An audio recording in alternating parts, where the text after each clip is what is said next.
Assalamualaikum warahmatullahi wabarakatuh. Perkenalkan, nama saya Aini Putri, Prodi PGSD kelas 2D, NPM 20140143. Baiklah, saya akan menjelaskan materi tentang usaha implementasi pendidikan karakter di masa pandemi.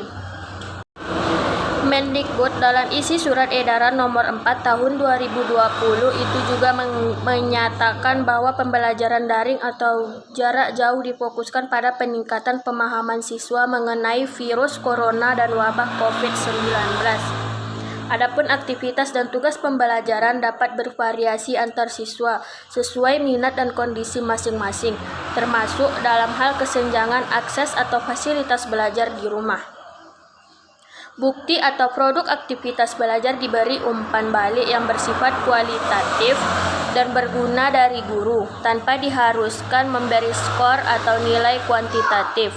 Walaupun banyak sekolah menerapkan belajar dari rumah, bukan berarti guru hanya memberikan pekerjaan saja kepada peserta didik, tetapi juga ikut berinteraksi dan berkomunikasi membantu peserta didik dalam mengerjakan tugas-tugas mereka.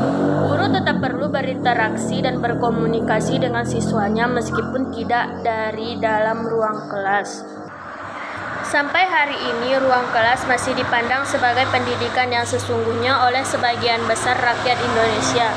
Masyarakat masih memandang bahwa ruang kelas adalah sekolah yang sesungguhnya dan kelas online itu less efektif. Masyarakat belum menganggap kelas online dapat membantu dalam pendidikan anak meskipun saat ini telah banyak bermunculan startup yang bergerak dalam bidang pendidikan online. Kita menganggap bahwa penutupan ruang kelas berdampak terhadap guru, siswa, dan orang tua dimanapun. Jika sebelumnya ada banyak sekali sekolah yang sudah menggunakan teknologi dalam pembelajaran, maka dalam kondisi yang tidak biasa ini, semua sekolah di Indonesia dipaksa untuk menerapkan teknologi dalam proses belajar mengajar. Padahal teknologi tidak sepenuhnya dapat membantu proses belajar dari jarak jauh menjadi lebih mudah untuk diterapkan. Ada banyak kendala yang dihadapi oleh siswa dalam menggunakan teknologi dalam proses pembelajaran jarak jauh. Khususnya untuk para siswa dan guru yang tinggal di daerah-daerah terpencil, mereka yang tinggal di pedalaman, ditambah lagi dengan kondisi ekonomi yang tidak memungkinkan orang tua peserta didik untuk memiliki HP atau smartphone dan harus membeli kuota internet guna mengakses internet setiap hari. Mengesampingkan keterbatasan di atas, artikel ini menyampaikan bahwa ada kendala yang tidak dapat dijangkau oleh teknologi yang lebih dari itu semua.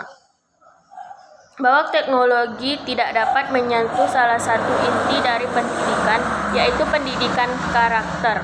Ketika pendidikan harus menerapkan pembelajaran jarak jauh, ketika siswa harus belajar dari rumah, ketika guru harus mengajar dari rumah, maka siapa yang bertanggung jawab terhadap pendidikan karakter siswa? Salah satu ajaran yang terkenal dari sang bapak pendidikan Indonesia, Ki Hajar Dewantara, adalah setiap orang menjadi guru, setiap rumah menjadi sekolah.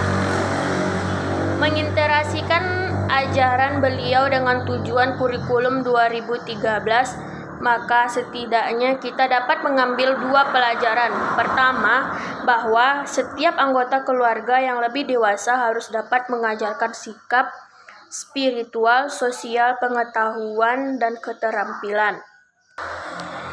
Kedua, bahwa setiap rumah hendaknya menjadi tempat bagi setiap anggota keluarga, khususnya anak-anak, untuk bisa memperoleh sikap spiritual, sosial, pengetahuan, dan keterampilan untuk kehidupan yang penuh makna di masa depan.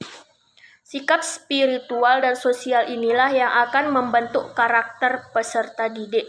Menurut Kamus Besar Bahasa Indonesia, karakter atau watak adalah sifat batin yang mengaruhi segenap pikiran, perilaku, budi pekerti, dan tabiat yang dimiliki manusia atau makhluk hidup lainnya. Pemerolehan pengetahuan, keterampilan, dan karakter yang baik itu tidak selalu harus mengandalkan ruang-ruang kelas melalui guru yang secara resmi mengajar di sekolah, namun bisa diperoleh dari orang tua dan orang dewasa yang ada di rumah dan sekitarnya. Sekian dari saya. Assalamualaikum warahmatullahi wabarakatuh.